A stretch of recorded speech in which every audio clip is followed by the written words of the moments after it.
In this video, I'm going to show you how you can transfer Solana from Phantom Wallet over to Axiom. So if you don't have an account on Axiom already, I'll leave a link to sign up and you'll get 10% off trading fees. But what you need to do once you're signed up, make sure you're on the Solana coin here and not BNB.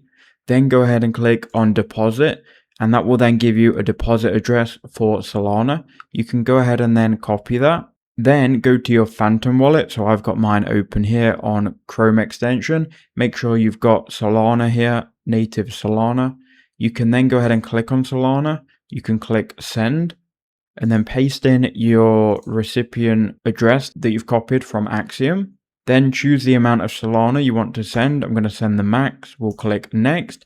We can just confirm this. You can see the fee is less than 1 cent.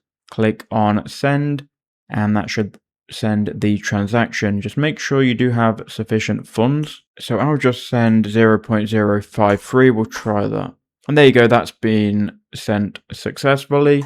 And what we can do now, we can go ahead and see this inside of Solana. So that would have updated my balance here. So that's how you can do it. I hope that quick video helped you out.